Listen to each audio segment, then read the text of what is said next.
이틀 전에 일어난 사건을 이야기하면서 오늘 설교를 좀 시작하겠습니다.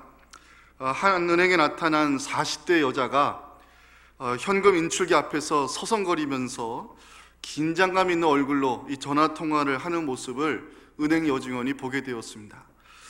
뭔가 좀 수상한 낌새가 나서 이 은행 여직원이 그 40대 중반 여자를 주목해서 보는데, 전화를 몇 번 하다가는 굉장히 남을 눈치 보면서 현금 인출기 앞에서 돈을 수천만 원을 꺼내는 것을 보게 되었습니다.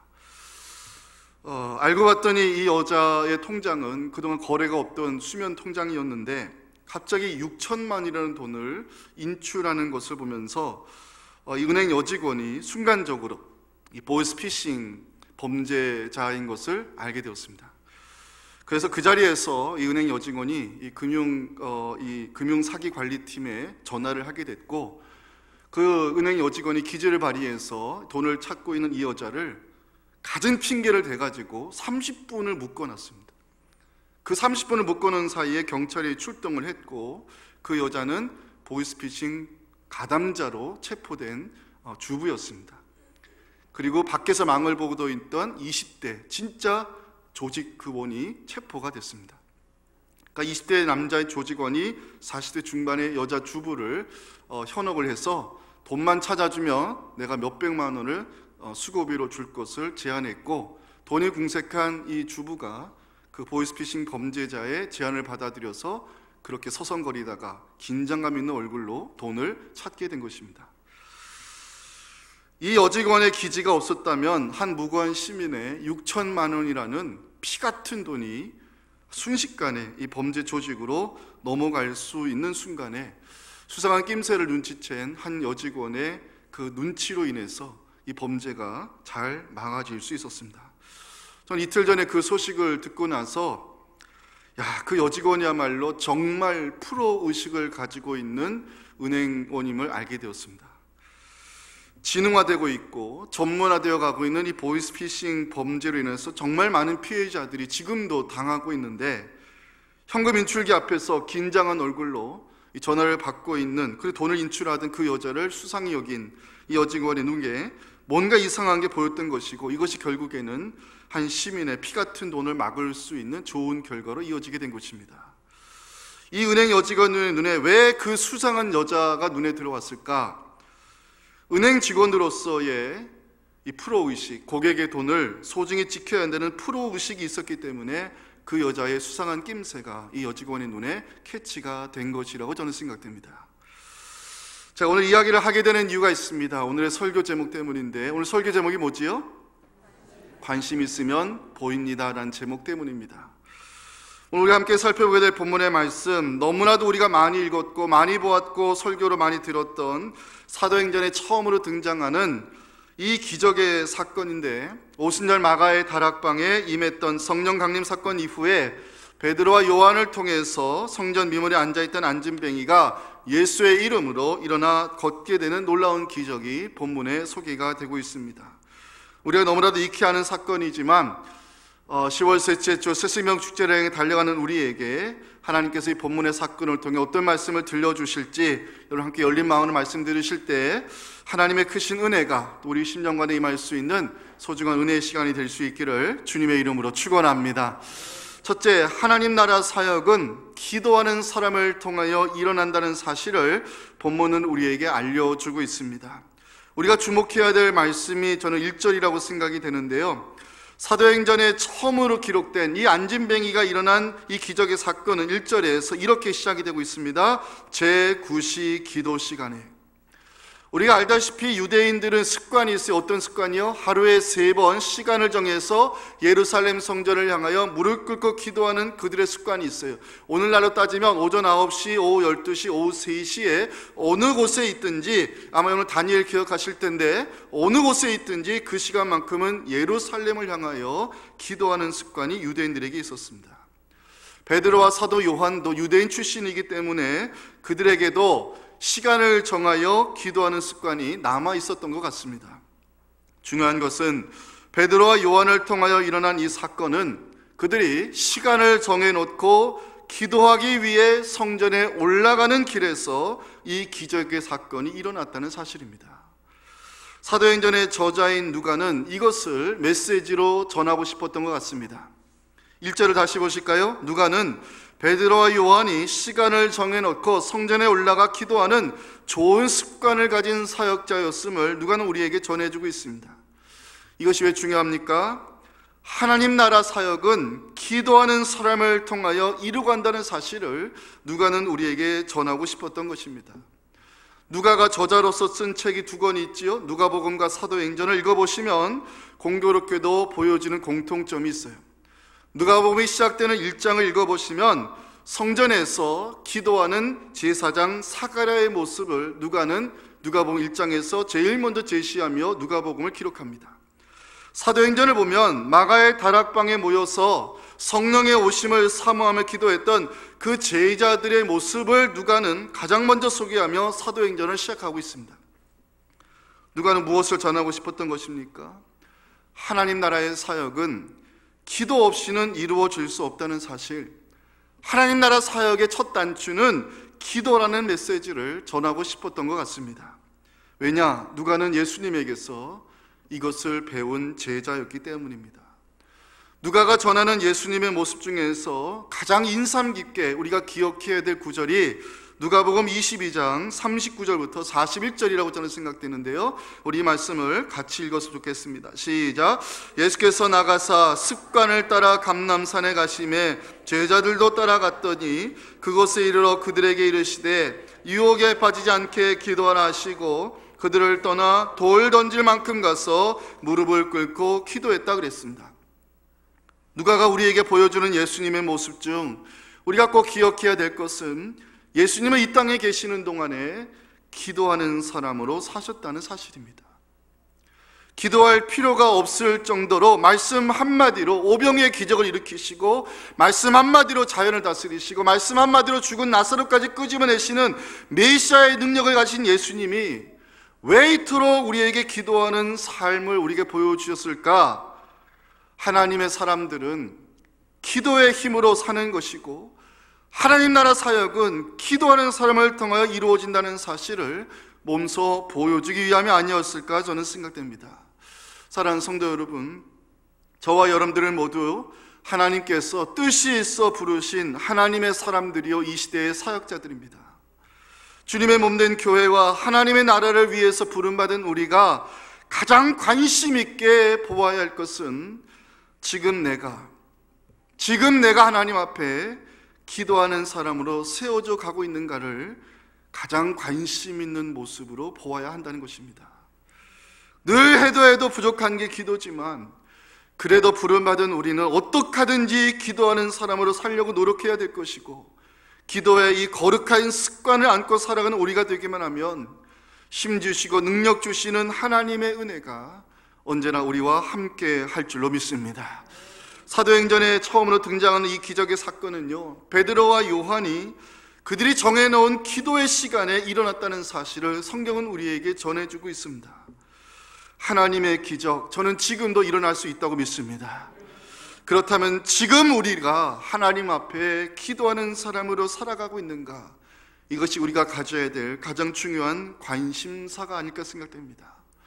아무리 삶이 힘들고 세상에 우리를 지치게 해도 내가 있어야 될 자리는 바로 여기라고 하면서 기도의 자리를 지킬 줄 아는 사람, 하나님께서 그 사람을 생각하시고 기억하시고 그 사람을 통해 기적을 경험케 하시는 놀라운 은혜가 우리 모두의 것이 될 수 있기를 주님의 이름으로 축원합니다. 두 번째 메시지입니다. 우리가 먼저 변화되어야 하나님께 쓰임받을 수 있다는 사실입니다. 본문의 사건에 기적을 일으킨 두 인물이 1절에 누구로 소개됩니까? 베드로와 사도 요한으로 나와 있습니다. 저는 이 장면이 쉽게 넘어가지 않았습니다. 제가 부탁드렸잖아요. 성경을 쉽게 읽으면 안 된다고. 이 기적을 일으킨 그 중심에 베드로와 사도 요한이 있었다고 이 누가는 전해주는데 이게 참 신기한 장면이에요. 왜냐? 우리가 알다시피 베드로와 사도 요한은 사이가 그렇게 좋은 관계가 아니었어요. 이 제자들의 그룹 안에서 베드로와 요한파가 있었어요. 요즘 문재인 씨파, 무슨 뭐 안철수 파 뭐 하잖아요. 예? 그런 식으로 이 사도 요한과 베드로가 긴장감이 흐르는 라이벌 관계에 있었어요. 베드로는 우리가 알다시피 예수님의 12제자 이름을 언급할 때 가장 먼저 등장하는 소위 우리가 수석제자라고 인정할 정도의 인물이 베드로 아니겠습니까? 근데 그 베드로의 자리에 도전장을 내민 사람이 누구냐면 이게 사도 요한이에요. 근데 좀 치사한 방법을 썼습니다. 마태복음 20장 20절 띄워주세요. 그때의 세베대의 아들, 누구예요? 야고보와 사도 요한이에요. 누구를 앞장 세워요? 어머니가 그 아들들을 데리고 예수께 와서 절하며 무엇을 구합니까? 예수님 원합니다. 나의 두 아들을 주님 우편에 주님 좌편에 앉혀주세요. 그러니까 아마 우리나라에서 불고 있는 엄마들의 이 치맛바람의 원조가 여기서부터 시작된 것 같아요. 엄마를 앞장 세워서라도 예수님의 오른팔이 되고 싶어 했던 사람 사도 요한이에요. 굉장히 욕심이 많은 사람입니다. 그러니 베드로와 좋은 관계를 유지할 수 없죠. 여러분들 요한복음을 읽어보세요. 거기는 긴장감이 더합니다. 요한복음 21장 같은 걸 읽어보시면 예수님을 3번이나 부인했던 베드로가 갈릴리 가서 고기를 잡고 있을 때 부활하신 예수님이 베드로를 찾아갔어요. 네가 나를 사랑하느냐? 내가 주님을 사랑합니다. 이거를 이제 3번이나 대화를 나눠요. 이렇게 마무리하면 너무 좋아요. 그죠? 아, 베드로가 회복이 됐구나. 아, 주님께서 베드로를 용서하시고 베드로를 회복시켜 주셨구나. 이렇게 끝나면 요한복음은 너무 은혜롭게 마무리할 수 있어요. 그런데 요한복음이 거기서 안 끝나요. 뒷부분에 가세요. 베드로가 주님에게 질문하는 것까지 써놓습니다. 예수님, 얘는 어떻게 됩니까?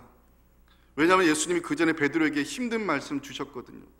지금은 네가 원하는 대로 가지만 나중에는 네가 순교의 자리에 갈 것이다를 예수님께서 베드로에게 주셨어요. 그러니까 이 베드로가 자기만 당할 수는 없잖아요. 그러니까 이 예수님한테 사도 요한을 지적하면서 얘는 어떻게 됩니까? 했더니 예수님 뭐라고 말씀하세요? 네가 상관할 바가 아니야. 이게 뒷부분에 부록처럼 기록이 되어 있어요. 그걸 기록해 놓은 것을 보면 사도 요한과 베드로가 묘한 긴장감의 관계 속에 있었다는 걸 알 수 있어요. 아까 그 엄마를 앞장 세워가지고 치맛바람에 의지해서 이 사도 요한이 한 자리 차지하고 싶을 때 여러분 결과가 어떻게 했는지 아세요? 방송실 마태복음 20장 24절 띄워주세요. 마태복음 20장 24절을 보면 열제자가 듣고 그 두 형제에 대하여 분이 여겼다 그랬어요. 아마 그때 제일 많이 분했던 사람이 아마 베드로였을 거라고 우리는 충분히 짐작할 수 있어요. 그러니까 이 베드로와 사도 요한은요 좋은 관계가 아니었어요. 그런데 오늘 본문 1절을 보실까요? 베드로와 사도 요한이 나란히 손을 잡았을지는 모르겠지만 이 두 사람이 같은 시간에 성전에 올라가 기도하는 모습을 우리에게 보여주고 있어요. 그리고 더 중요한 것은 베드로와 사도 요한 이 두 사람이 사도행전에 처음으로 기록된 그 기적의 사건의 중심에 서 있다는 사실. 마가의 다락방에 임한 성령 강림 사건 이후에 초대교회에서 일어난 이 첫 번째 이적 사건의 중심에 이 두 사람이 함께 있다는 사실, 뭔가 우리에게 전해주는 메시지가 있다고 저는 생각됩니다. 저는 베드로와 요한을 오늘 설교 준비하면서 묵상해 봤습니다. 그리고 깨닫게 된 것은 뭔가 저들 안에 좋은 변화가 일어났다는 사실을 알게 되었습니다. 베드로와 요한은 말씀드렸다시피 원래 라이벌 관계였습니다. 그들 사이에는 묘한 긴장감이 들고 있었지만 이들은 어느덧 함께 기도의 자리로 나아가는 기도의 동력자들이 되어 있었고 복음을 위해서 함께 수고하는 전도의 동력자들이 되어 있었습니다. 이러한 베드로와 사도 요한의 모습을 보면서 우리가 들어야 될 메시지가 무엇입니까? 부름받은 우리가 먼저 좋은 변화를 경험해야 하나님께 쓰임받을 수 있다는 사실입니다. 베드로와 사도 요한이요 만약 예전처럼 여전히 싸우고 여전히 서로 얼떴고 하나 되지 못하고 있었다면 아마 저들은 하나님께 쓰임받지 못했을지도 모르겠습니다. 하지만 성령 강림 사건 이후에 이 제자들의 공동체는 어느덧 하나가 되어가고 있었습니다. 성령의 충만함을 같이 체험했습니다. 부활의 증인으로 같이 부름받았습니다. 가서 전하라는 예수님의 명령을 공동의 사명으로 함께 받았습니다. 주님의 몸된 교회를 섬기는 동력자로 저들은 같이 부름받았습니다. 이러한 은혜를 함께 체험한 베드로와 사도 요한은 어느덧 긴장감의 벽을 허물기 시작했을 것입니다. 서로를 바라보는 눈이 라이벌의 관계가 아니라 복음을 위해서 함께 협력해야 될 하나님이 내게 붙여주신 동력자임을 알게 되었습니다. 그리고 그 이후에 그들이 노력했던 것은 서로를 위해 기도해주는, 그 기도의 자리에 함께 나아갈 줄 아는 기도의 동력자가 되기 위해 노력했다는 사실입니다. 이러한 좋은 변화가 그들 안에서 일어나기 시작했을 때 하나님은 베드로와 사도 요한을 기적의 주인공으로 사용하기 시작했습니다. 저는 이러한 좋은 변화가 먼저 우리 안에서 일어날 수 있기를 간절히 소원합니다. 나가서 전하기 전에 우리가 먼저 성령으로 충만해야 됩니다. 가서 섬기기 전에 우리가 먼저 서로를 섬기는 훈련이 되어 있어야 한다는 것입니다. 남을 변화시키기 전에 우리가 먼저 하나님의 은혜 안에서 좋은 변화를 경험하는 사람이 되어야 하나님이 우리를 귀하게 쓸 수 있다는 사실입니다. 내 안에 좋은 것이 있어야 좋은 것을 나눠주듯이 우리가 먼저 하나님의 은혜를 체험하고 우리가 먼저 성령의 충만함을 받으며 우리가 먼저 하나님의 은혜로 좋은 변화를 경험할 수 있어야 가서 전하라는 이 증인의 사명을 우리가 책임지고 감당할 수 있다는 사실을 잊지 마시고 하나님의 좋은 것들이 먼저 우리 안에 채워지고 말미암아 우리 주변에 있는 사람들에게 하나님의 축복을 나눠줄 수 있는 하나님의 사역자들 다 될 수 있기를 주님의 이름으로 축원합니다. 세 번째, 우리 주변에는요 아직도 영적 장애인들이 많이 있다는 사실을 본문으로 우리에게 알려줍니다. 자, 2절을 보시면 안타까운 한 사람의 인생이 소개가 되고 있지요. 2절이 중요합니다. 같이 읽겠습니다. 시작. 나면서 못 걷게 된 이를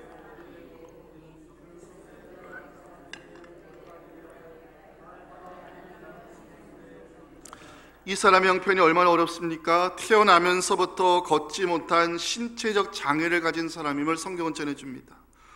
나면서 걷지를 못한 장애를 가진 그 사람, 그 당시에 할 수 있는 일이 뭐가 있겠습니까?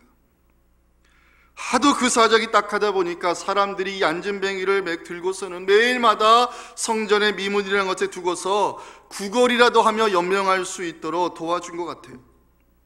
2절 자세히 보세요. 사람들이 메고 왔다 그랬어요. 뭐가 느껴지세요? 사람들이 메고 왔다 그랬어요. 뭐가 느껴지세요? 가족들에게서도 버림받은 사람이란 것입니다. 날 때부터 안전뱅으로 태어난 인생이기 때문에 가족들도 걷어들이가 버거웠던 것 같아요. 그렇게 살기를 몇 년이요? 여러분 사도행전 3장 펴놓고 계시죠? 4장 22절 가보세요. 이 사람의 나이가 소개가 됩니다. 4장 22절을 보면 이 사람의 나이가 40세가 넘었다라고 이야기합니다. 가족들로부터 버림받은 채 수십 년의 세월 동안 사람들의 도움을 받아가면서 성전의 미문 앞에서 남이 던져주는 동전 몇 푼에 하루하루를 연명하며 살아온 인생이니 그가 얼마나 힘든 삶을 살았을까 충분히 짐작할 수 있습니다. 근데 문제는 이 사람에게는 더 심각한 문제가 있었다는 거죠. 무슨 문제입니까? 2절 마지막을 주목해 보시기 바랍니다. 성전에 들어가는 사람들에게 구걸하기 위하여 날마다 미문이라는 성전 문 앞에 있던 이 사람 단 한 번도 성전에 들어가 본 적이 없었다는 것입니다. 성전의 문턱 앞까지는 매일마다 있었지만 이 사람은요 예배하고 나오는 사람들이 던져드는 동전이 인생의 전부일 뿐 이 사람은 성전 가까이 매일 있었으면서도 한 번도 그 문턱을 넘어가서 하나님을 예배해본 경험이 없는 영적 장애인이었던 것입니다. 이게 제일 큰 문제겠죠. 육신의 장애보다 더 무서운 것이 바로 이 사람에게 있었다는 거예요. 성전 가까이에 있었지만 하나님을 알지 못했어요. 하나님을 만나본 경험이 없어요. 성전 문턱을 넘어서서 그 안에 들어가 다른 사람들처럼 하나님을 찬양하고 예배한 경험이 없는 영적 장애인으로 평생을 살아온 것입니다. 사실은 이게 가장 큰 문제겠죠. 그런데요, 다행스럽게 이 장애인을 주목해보는 사람들이 있었어요. 4절을 보실까요? 베드로와 요한이 이 사람을 주목하여 보았다고 성경은 기록해 놓고 있습니다.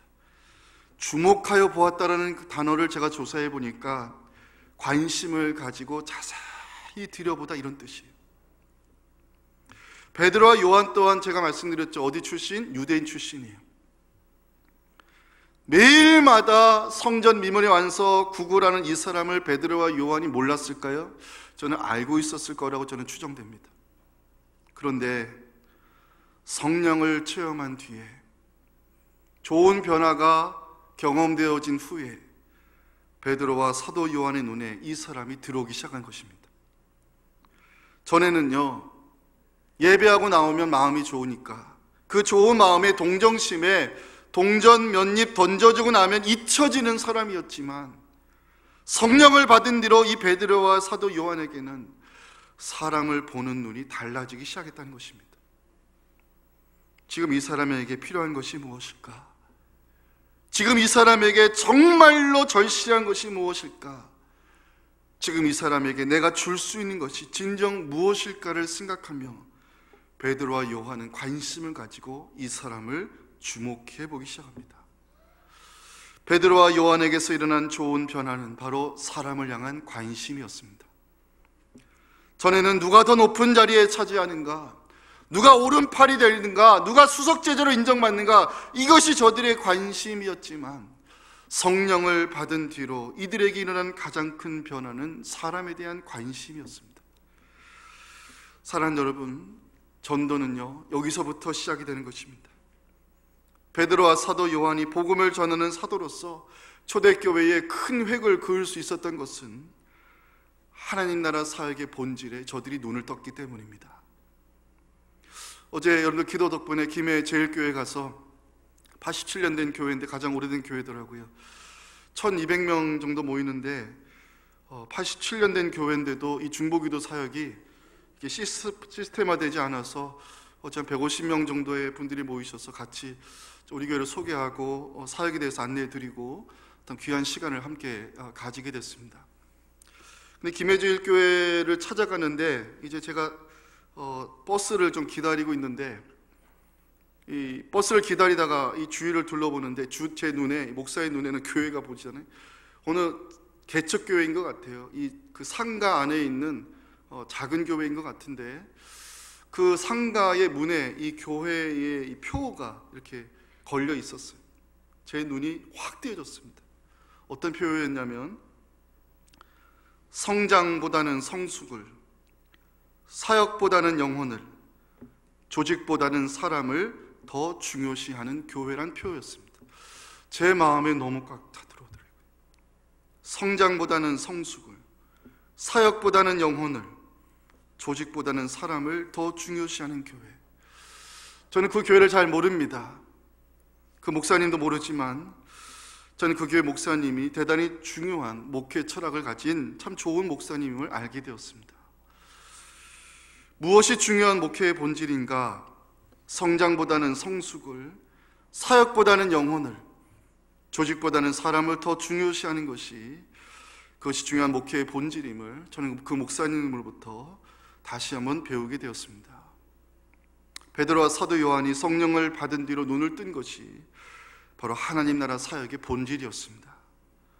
교회는 죽어가는 영혼을 구원하기 위하여 이 세상에 존재한다는 사실, 교회는 복음을 위하여 복음을 전해서 사람을 살리는 이것이 가장 중요한 하나님 나라 사역의 본질임을 사도 요한과 베드로는 눈을 뜨게 된 것입니다.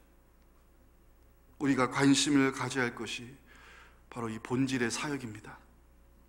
여기에 우리의 힘이 집중되어져야 될 것이고, 여기에 우리가 관심을 갖고 노력하다 보면 하나님께서 우리 주변에 아직도 세상에 던져주는 그 동전 몇 푼에 목숨 걸고 살아가는 그 불쌍한 영적 장애인들을 만나게 하시고 우리를 통하여 구원의 열매를 맺게 해주실 줄로 저는 믿습니다.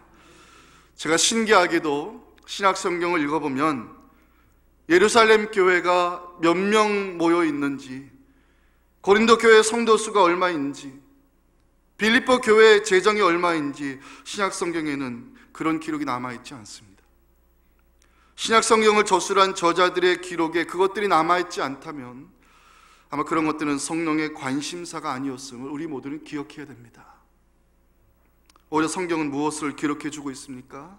4절을 다시 한번 봐주시기 바랍니다. 베드로와 요한이 이 한 사람을 주목해 보았다고. 저 위대한 사도들이 안진뱅이한테 관심을 보였다고. 이것이 사실은 하나님의 관심사요, 하나님 나라 사역의 본질임을 성경은 우리에게 전해줍니다. 많은 분들이 이렇게 이야기하는 것을 제가 듣게 됐습니다. 아유, 목사님, 새생명 축제 시즌만 되면 부담돼 죽겠어요. 스트레스 받아요.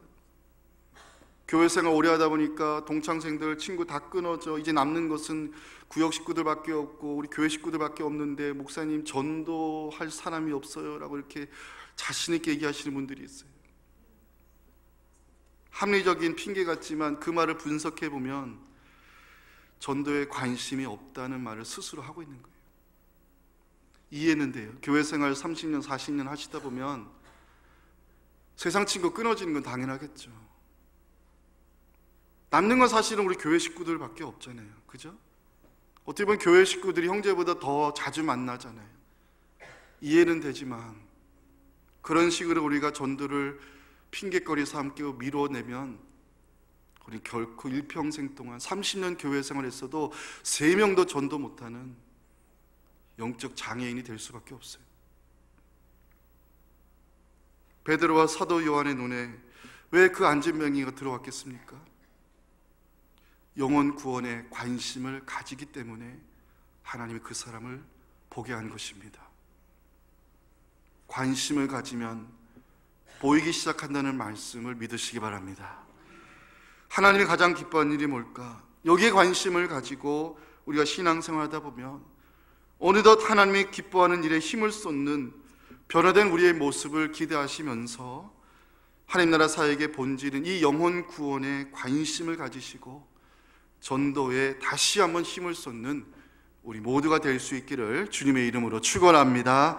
4번째 마지막 메시지입니다. 한 번의 끌어당김이 한 사람을 예배자로 세우는 놀라운 결과를 만들어낼 수 있다는 것입니다. 본문 6절을 보시면 오늘날 교회가 세상을 향해 주어야 될 것이 무엇인가를 베드로가 전해준 한마디 속에 답을 찾을 수 있는데요, 6절 말씀이 중요한 말씀 다 알고 계시죠? 6절을 다 같이 읽겠습니다. 시작. 베드로가 이르되 은과 금은 내게 없거니와 내게 있는 이것을 내게 주노니 나사렛 예수 그리스도의 이름으로 일어나 걸으라 그랬어요. 저는 이 말씀을 묵상하면서 복음을 전한다는 것, 예수 그리스도를 전한다는 것은 이거는 하나님이 교회에만 부탁하신 가장 위대한 명령이요 가장 위대한 사역을 하나님 우리에게 맡겨주셨다라고 저는 믿습니다. 생명 되신 주님을 전한다는 것, 복음을 선포한다는 일은 교회만이 할 수 있는 가장 영광스러운 사역이고 이것이 오늘날 교회의 다음을 회복할 수 있는 본질의 사역임을 우리는 잊어서는 안 될 것입니다. 근데 여러분, 복음을 전해야 될 사명을 가진 우리가 또 하나 주목해야 될 중요한 장면을 소개합니다. 7절을 봐주시기 바랍니다. 7절에 여러분들 펜 갖고 계시면 표시해 주세요. 오른손을 잡아 일으키니. 이 말씀이 너무 중요한 표현입니다. 오른손을 잡아 일으키니. 베드로는요 복음만 전하지 않았어요.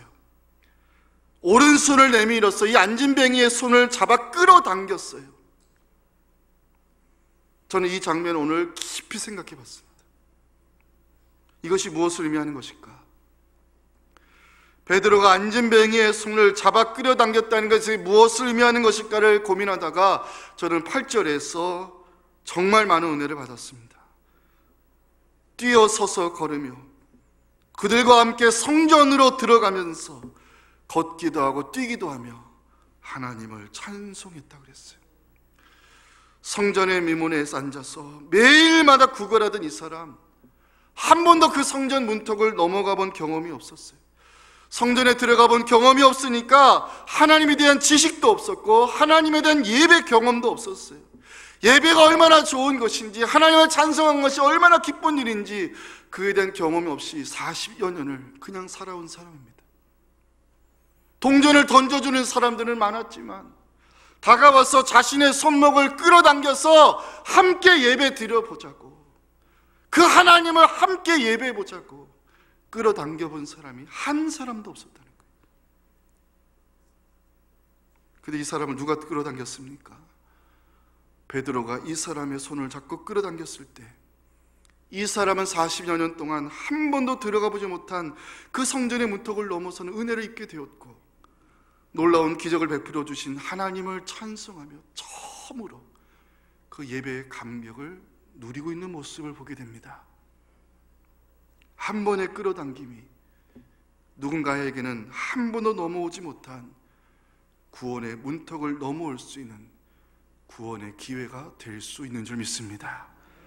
한 번의 끌어당김이 누군가에게는 한 번도 하나님을 예배하지 못했던 그 사람이 예배란 이런 것이구나, 예배란 참 좋은 거구나, 이 감격을 누리며 한 사람의 예배자로 세워지는 축복이 시작될 수 있다는 것입니다.